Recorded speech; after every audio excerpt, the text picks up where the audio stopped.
2025년의 겨울, 베이징의 바람은 유난히 차갑고 날카롭습니다. 하지만 지금 중국 권력의 심장부인 중난하이의 붉은 담벼락 안쪽에서 불어오는 바람은 자연의 추위보다 훨씬 더 뼈를 시리게 합니다. 최근 베이징 정가와 전 세계 정보망을 강타한 충격적인 소식이 있습니다. 바로 중국 공산당군 창설 이래 최연소 상장이자 중국의 제공권을 한 손에 쥐고 있던 비장군 상정구 공군 사령관의 갑작스러운 사망설입니다. 이야기는 마치 할리우드 스릴러 영화의 한 장면처럼 시작됩니다. 한간에는 군사위원회 부주석인 장우협이 직접 서명한 붉은 밀랍의 비밀 처형 명령이 내려졌다는 소문이 돌았습니다. 또 다른 쪽에서는 시진핑 주석이 모스크바 국빈 만찬장에서 독침을 이용해 장우협을 암살하려다 실패했고, 이에 격분한 장우협이 귀국 후 피해 보복을 시작했다는 그야말로 무협지나 노점상 소설에서나 볼 법한 자극적인 시나리오들이 난무하고 있습니다. 확실히 대중의 호기심을 자극하기에는 더할 나위 없이 흥미진진한 이야기들입니다. 하지만 우리는 오늘 이런 뜬 소문이나 야사를 논하려는 것이 아닙니다. 우리는 마치 양파의 껍질을 하나씩 벗겨내듯 화려하고 자극적인 포장을 걷어내고 그 안에 숨겨진 검붉은 진실의 핵심을 들여다보려 합니다. 오직 차가운 사실과 논리적인 추론만을 무기로 2025년 겨울 베이징에서 벌어지고 있는 군대 대숙청의 실체적인 진실을 복원해 보겠습니다. 우선 상정구 사령관의 사망설이 사실인지 아닌지를 떠나 우리가 주목해야 할 움직일 수 없는 철의 사실이 하나 있습니다. 중국 공산당의 고위 장성, 특히 공군 사령관처럼 병권을 쥐고 있는 핵심 주관자의 동선은 마치 밤하늘의 별자리 운행과도 같은 극도의 정치적 규칙성을 밉니다. 그 궤도에서 아주 조금이라도 벗어난다면 그것은 곧 천지가 개벽할 큰일이 발생했음을 의미합니다. 이러한 관점에서 상정구에 공개된 일정을 추적해보면 문제는 심각해집니다. 관영 매체를 통해 상정구가 마지막으로 건강하고 공식적인 모습으로 대중 앞에 나타난 것은 올해 7월 31일이었습니다. 그날은 중국 인민해방군 건군절 리셉션이 열린 날이었습니다. 당시 상정구는 상장 계급장이 달린 정복을 입고 헤드 테이블에 앉아 있었습니다. 그의 옆에는 공군 정치위원 궈 푸샤오가 자리했고 CCTV 카메라가 훑고 지나간 화면 속에 그는 주위 사람들과 술잔을 기울이며 안색 또한 매우 좋았습니다. 심근경색의 전조라고는 전혀 찾아볼 수 없는, 적어도 겉보기에는 아주 안전하고 평온한 모습이었습니다. 그의 이력을 잠시 되짚어 보겠습니다. 2021년 9월 28일 제13회 주하이 에어쇼는 상정구가 공군 사령관이라는 직함을 달고 처음으로 대중 앞에 선 무대였습니다. 개막식에서 그는 의기양양하게 연설하며 중국 공군의 새로운 면모를 전 세계에 과시했습니다. 그것은 그의 데뷔 무대이자 가장 빛나는 순간이었습니다. 이후 군의 위용을 과시하는 대규모 행사에서 공군의 1인자인 그는 단 한 번도 결석한 적이 없었습니다. 2022년 창춘 에어쇼에도 2024년 주하이 에어쇼에도 그는 항상 그 자리에 있었습니다. 이것은 단순한 참석이 아니라 일종의 정치적 관례이자 생존 확인의 규범이었습니다. 그러나 올해 9월 19일 창춘의 하늘은 여전히 제20과 윈20 전투기의 굉음으로 귀가 먹먹할 정도로 요란했지만 지상의 주석단 풍경은 기이할 정도로 고요했습니다. 가장 중요한 자리가 비어 있었기 때문입니다. 상정구 사령관이 증발해버린 것입니다. 더욱 기괴한 것은 그를 대신해 상황을 통제할 대리인조차 보이지 않았다는 점입니다. 사령관이 유고 시에는 정치위원이 부재 시에는 부사령관이 자리를 지키는 것이 군의 상식입니다. 하지만 당일 신화통신과 해방군보의 공식 보도를 샅샅이 뒤져본 결과 등골이 서늘해지는 사실을 발견했습니다. 공군이 주도하는 이 성대한 행사에 공군 정치위원 궈 푸샤오, 에어쇼를 주관하는 부사령관 위칭장의 이름조차 찾아볼 수 없었습니다. 원래 주인이 되어 손님을 맞이해야 할 공군의 사령관, 정치위원, 부사령관이 전원 스텔스 모드로 사라진 것입니다. 이것은 비유하자면 거대한 비행기가 조종사 없이 무인 운전을 하고 있는 꼴입니다. 이것은 너무나도 비정상적인 상황입니다. 상정구 한 사람이 아프다면 다른 사람이 대신할 수 있습니다. 하지만 공군 지도부 전체가 집단으로 병에 걸리거나 동시에 해외 시찰을 나갔을 확률이 과연 얼마나 되겠습니까? 복권 1등에 당첨될 확률보다 낮을 것입니다. 수십만 명의 병력과 수천 대의 전투기를 지휘하는 사령관과 그의 지휘부 전체가 자신들의 가장 중요한 안방 행사에서 집단 실종되었는데 당국은 단 한마디의 해명도 내놓지 않았습니다. 이에 대한 유일하고도 합리적인 해석은 단 하나뿐입니다. 그들이 동시에 자유를 잃었다는 것입니다. 이는 적어도 건군절 리셉션 이후 9월 중순까지의 짧은 한 달 남짓한 기간 동안 중국 공군의 최고 지휘 계통이 완전히 절단되었음을 시사합니다. 상정군은 창춘에 가고 싶지 않았던 것이 아니라 그의 동료들과 함께 어딘가에 억류되어 있었던 것입니다. 이러한 물리적 실종보다 더 소름 끼치는 증거는 인터넷의 깊은 곳, 디지털 세계에 숨겨져 있었습니다. 이번 분석을 위해 중국 최대의 검색 엔진인 바이두의 백과사전 데이터를 정밀 분석했습니다. 아시다시피 바이두 백과는 중국 공산당 고위 관리들의 프로필 관리에 있어 매우 엄격하고 정치적인 기준을 적용합니다. 보통의 경우 리상푸 전 국방부 장관이나 웨이펑허 전 국방부 장관, 심지어 최근 사중전회 전후로 당적과 군적을 박탈당한 허웨이둥 같은 낙마한 호랑이들조차 그들의 이름이 검색 결과에서 완전히 사라지지는 않습니다. 대신 바이두는 그들의 이력에 심각한 기율 위반 및 위법 혐의나 조사 중이라는 꼬리표를 달아 역사적 반면 교사로 남겨둡니다. 즉, 치욕의 기둥에 묶어 대중에게 전시하는 방식이지 페이지 자체를 삭제하지는 않는다는 것입니다. 실제로 바이두 백과의 중국인민해방군 공군 항목을 보면 초대 사령관 류야러우나 초대 정치위원 샤오화의 이름과 상세한 소개가 여전히 존재합니다. 현임 사령관 상정구, 현임 정치위원 구어푸샤오의 이름도 명목상 리스트에는 남아 있었습니다. 하지만 그 이름을 클릭하는 순간 우리는 공포의 심연을 마주하게 됩니다. 화면에는 죄송합니다. 귀하가 방문하신 페이지는 존재하지 않습니다. 라는 차가운 메시지만 뜰 뿐입니다. 정치위원 구어푸샤오의 이름을 클릭해도 결과는 똑같습니다. 혹시나 하는 마음에 공군 부사령관 위층장의 이름을 검색해 보았지만 결과는 역시나 바이두 백과에 아직 수록되지 않은 표제어입니다. 라는 황당한 메시지뿐이었습니다. 여러분, 이것은 정말로 무서운 일입니다. 이것은 부패 혐의로 낙마하여 대중 앞에 조리돌림 당하는 것과는 차원이 다른 처우입니다. 공군의 서열 1위, 2위, 3위가 인터넷상에서 집단적으로 포맷 당해버린 것입니다. 이러한 검색 불가, 인물 삭제 조치는 이번 사태의 성격이 일반적인 뇌물 수수나 부패 사건보다 훨씬 더 심각하고 은밀하며 정치적으로 치명적임을 암시합니다. 이것은 그들을 치욕의 기둥에 묶는 것이 아니라 역사라는 책에서 그들의 페이지를 찢어버리고 아예 존재하지 않았던 사람처럼 만들려는 시도입니다. 이는 공군 지도부가 일망타진 당한 후 선전 당국이 극도의 혼란이나 공포 속에서 취한 긴급 봉쇄 조치, 즉 디지털 말살이자 중국 정치 생태계에서 말하는 진정한 의미의 사회적 죽음입니다. 이는 육체적 구금이나 생물학적 죽음에 앞서 정치적 생명이 먼저 처형당했음을 알리는 조종과도 같습니다. 심근경색이라는 병명은 어쩌면 이 거대한 삭제 작업의 작은 각주에 불과할지도 모릅니다. 이것은 단순한 교체가 아닙니다. 흔적조차 남기지 않으려는 철저하고도 잔혹한 숙청입니다. 따라서 지금 온라인상에 떠도는 상정구의 사망설은 그것이 사실이든 아니든 이미 한 발 늦은 신호일 뿐입니다. 우리가 천문학을 통해 보는 별빛이 사실은 수만 년 전에 비친 것처럼 지금 들려오는 부고는 이미 모든 처리가 끝난 뒤 들려오는 군화 발소리입니다. 이는 중국 내부에서 상정구와 그 사단에 대한 처리가 절차적으로 완료되었거나 혹은 권력을 쥔 쪽에서 이제 슬슬 정보를 흘려도 되겠다고 판단했음을 의미합니다.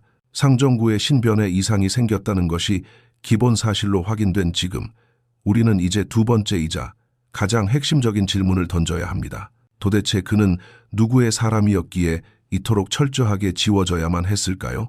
인터넷 여론, 심지어 일부 소위 내부 소식통이라는 사람들은 상정구 사령관의 정치적 배경을 두고 엉뚱한 해석을 내놓기도 합니다. 그들은 상정구가 사실 후진타오 전 주석의 사람이며 과거 공청단 파벌이 군대에 심어놓은 대모지라고 주장합니다. 그 근거로 그가 후진타오 임기 말인 2011년에 공군 참모장 보좌관으로 발탁되었다는 점을 듭니다. 즉, 지금의 숙청은 시진핑 주석이 전임 정권의 잔재를 청산하는 과정이라는 것입니다. 하지만 단언컨대 이러한 분석은 지나치게 순진하거나 혹은 중국 공산당의 권력 메커니즘을 전혀 이해하지 못하는 아마추어적인 시각입니다. 아니면 누군가가 시진핑 주석의 군장악력 상실을 감추기 위해 의도적으로 물을 흐리는 물타기용 정보일 가능성이 높습니다. 장군이 언제 소장을 달았느냐는 중요하지 않습니다. 중요한 것은 그가 언제 권력의 핵심이 되었느냐입니다. 상정구의 이력을 현미경으로 들여다보면 흥미로운 진실이 드러납니다. 그의 경력 시작은 후진타오 시대였을지 모르지만 그가 로켓을 단 듯 초고속 승진을 거듭하며 주변의 시기를 한 몸에 받기 시작한 것은 정확히 2012년 시진핑이 집권한 이후부터입니다. 여러분의 기억을 2015년으로 되돌려 보겠습니다. 그해 9월 3일 베이징 태반먼 광장에서는 전승절 열병식이 열렸습니다. 이것은 시진핑 집권 후 처음으로 거행된 대규모 열병식으로 그가 전임자들의 그늘에서 벗어나 군권을 완전히 장악했음을 대내외에 선포하는 결정적인 정치적 의식이었습니다. 그날 빼단먼 광장 상공을 젠10 전투기 편대가 굉음을 울리며 가로질렀습니다. 그 편대를 이끌고 선두에서 비행한 장군, 그가 바로 상정구였습니다, 여러분. 열병식의 선도 비행이라는 자리는 단순히 비행 기술이 좋다고 해서 맡을 수 있는 자리가 아닙니다. 그 자리는 수십 단계의 엄격한 정치적 심사를 통과해야만 설 수 있는 곳입니다. 군사위원회 주석인 시진핑이 가장 신뢰하고 전 군의 표본으로 삼고 싶으며 세상에 자랑하고 싶은 사람만이 그 조종관을 잡을 수 있습니다. 시진핑이 상정구를 선택해 자신의 머리 위를 날게 하고 그에게 사열을 받았다는 것은 거대한 정치적 메시지입니다. 상정구가 하늘에 머물렀던 그 몇 분은 그가 시진핑에게 바친 가장 확실한 투명장이었고 성루 위에서 그 모습을 바라보며 지은 시진핑의 만족스러운 미소는 상정구에게 부여된 가장 강력한 면죄 부이자 고속 승진 티켓이었습니다. 이는 전군에게 보아라. 젊고 유능하며 내 말에 절대 복종하는 이 사람이 바로 시진핑의 사람이다 라고 공표하는 것과 다름없었습니다. 그 증거로 열병식 직후 그의 승진 속도는 중국의 최신예 스텔스기 젠20보다 빨랐습니다. 2016년 군 개혁으로 5대 전구가 출범하자마자 그는 남부전구 부사령관으로 직행하며 당시 전군을 통틀어 최연소 전구급 장성이 되었고 2021년에는 공군사령관에 오르며 상장으로 진급해 군 기록을 갈아치웠습니다. 이것은 전형적인 시가군 직계 라인의 대우입니다.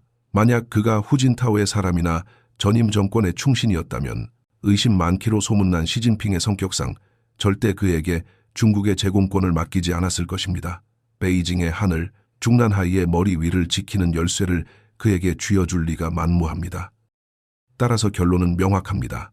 상정구는 시진핑이 직접 발탁하고 공들여 키운 군 개혁의 모델 하우스이자 시진핑의 가장 날카로운 칼이었습니다. 그렇다면 여기서 가장 큰 모순에 직면하게 됩니다.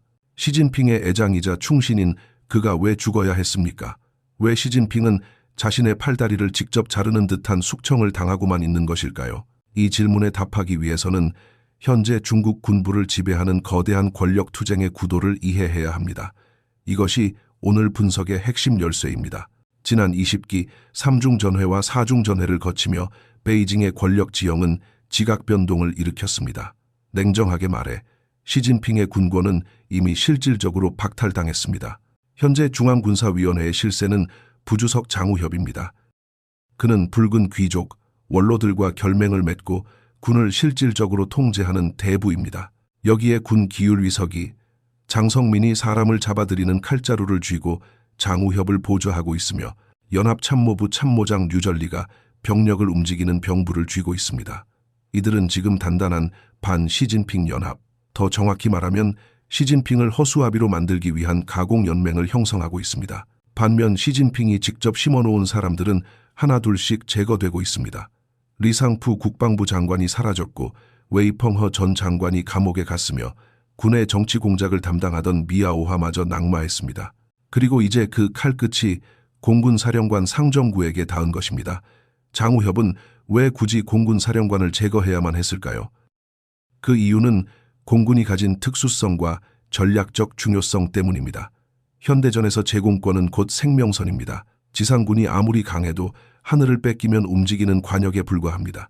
하지만 중난하이의 권력 투쟁 관점에서 볼 때 더 중요한 이유는 공군이 경기 방어, 즉 수도 베이징 주변의 방공식별구역과 최고 지도부의 전용기 안전을 책임지기 때문입니다. 상상해 보십시오.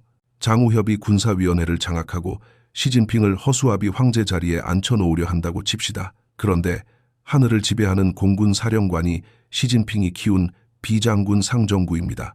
만약 시진핑이 궁지에 몰려 비밀 채널을 통해 상정구에게 친필 명령을 내려 하늘에서 군왕을 호위하라고 지시한다면, 혹은 반대파의 거두인 장우협이 탄 전용기에 대해 기계적 결함을 가장한 공작을 꾸민다면 장우협의 목숨은 그야말로 바람 앞에 등불이 됩니다. 여기서 우리는 중국 공산당 역사상 지도부에게 가장 큰 트라우마를 안겨준 9.13 사건을 떠올려야 합니다. 마오쩌둥의 공식 후계자이자 2인자였던 린베모가 어떻게 최후를 맞이했습니까? 그는 트라이던트 비행기를 타고 도주하다 몽골 운두룩한 초원에서 추락사했습니다. 공식 발표는 사고사였지만 저우원라이가 전국 공항 폐쇄 명령을 내렸고 미사일로 격추했다는 설이 끊이지 않았습니다. 진실이 무엇이든 이 사건은 중난하이 지도자들에게 뼈에 사무치는 공포를 심어주었습니다. 공군을 장악하는 자가 고위층의 생사료 탈권을 쥔다.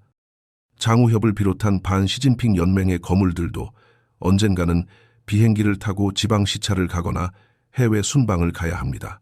그런데 자신이 탄 비행기의 운명을 쥔 지상 관제탑, 레이더 기지, 미사일 발사 버튼 앞에 앉아 있는 사람이 시진핑의 광신도 상정구라면 어떻겠습니까? 그들이 타는 것은 전용기가 아니라 언제 추락할지 모르는 날아다니는 강철관이 됩니다. 쿠데타를 일으킬 필요도 없습니다. 레이더를 살짝 조작하거나 훈련 중인 전투기 2대가 실수로 항로를 이탈하게 하거나 자연스러운 기체 결함을 만들어내면 그만입니다. 10,000m 상공에서는 장우협이 아무리 천하장사라 해도 날개가 없는 이상 살아남을 수 없습니다. 장우협은 베트남 전쟁 참전 용사입니다.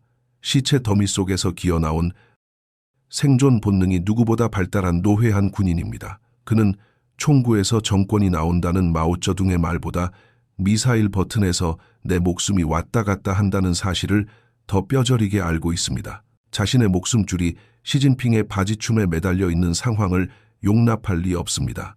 매번 이륙할 때마다 사신과 도박을 할 수는 없는 노릇입니다. 그렇기에 상정구는 반드시 제거되어야 했습니다.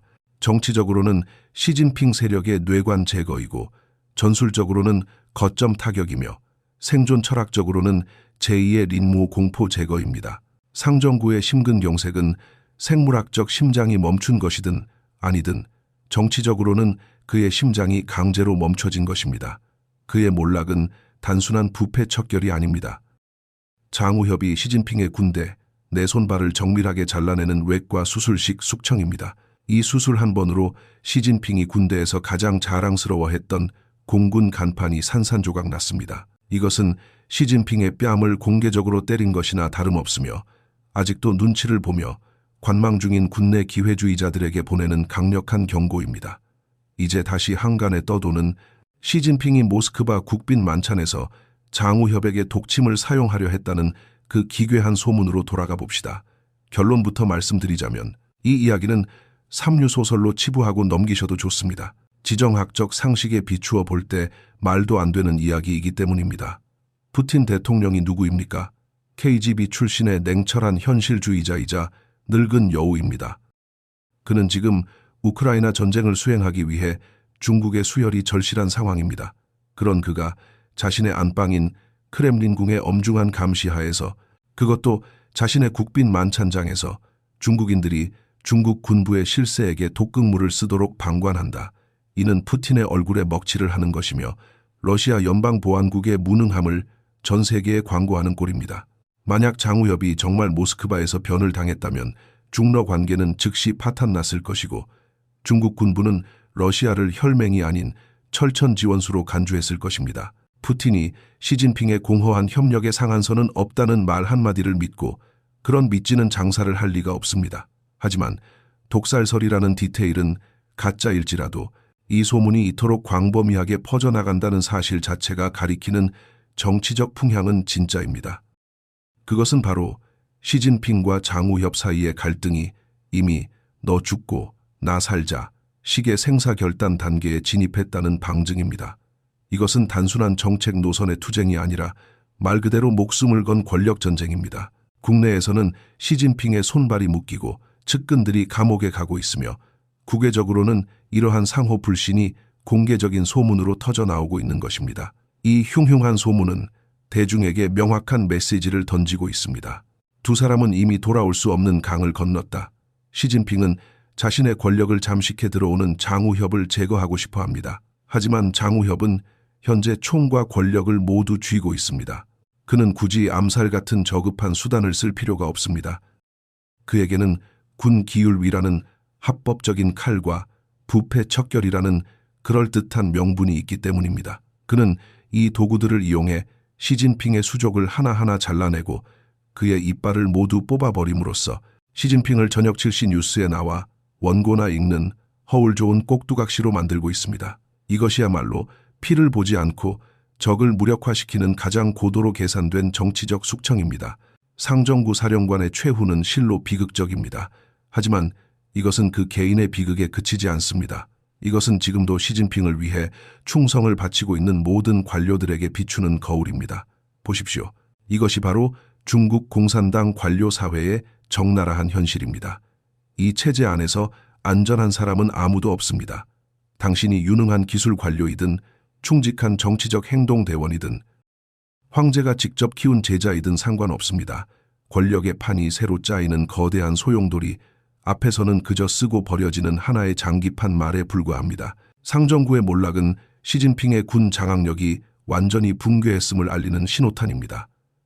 시진핑이 그토록 자랑했던 싸울 수 있고 이길 수 있는 시가군 지도부가 뿌리째 뽑혀나가고 있습니다. 장우협은 이러한 날벼락 같은 숙청을 통해 전군에 묵시적인 명령을 내리고 있는 것입니다. 지금 진짜 권력이 누구에게 있는지, 줄을 어디에 서야 살 수 있는지 스스로 판단하라. 2025년 베이징의 겨울바람은 매섭습니다. 하지만 붉은 담벼락 너머 중남해 내부에서 타오르는 권력 투쟁의 불길은 그보다 훨씬 더 뜨겁습니다. 이 거대한 드라마는 아직 끝나지 않았습니다. 어쩌면 이제 겨우 서막이 올랐을 뿐입니다. 독재자의 발톱이 하나씩 뽑혀나갈 때 겉으로는 견고해 보이던 전체주의라는 거대한 빌딩은 사실 내부로부터 우지끈하고 갈라지는 파열음을 내고 있습니다. 우리는 지금 역사의 거대한 물줄기가 바뀌기 직전 그 전야의 혼란과 광기를 목격하고 있습니다. 이럴 때일수록 냉철하게 상황을 직시해야 합니다. 하늘의 색이 변하고 있고 바람의 방향이 바뀌고 있습니다. 화려한 선전 문구 뒤에 숨겨진 진실을 꿰뚫어보는 해안이 그 어느 때보다 필요한 시점입니다. 오늘 우리가 파헤친 이 진실이 여러분에게 다가오는 격변의 시대를 읽는 작은 나침반이 되었기를 바랍니다.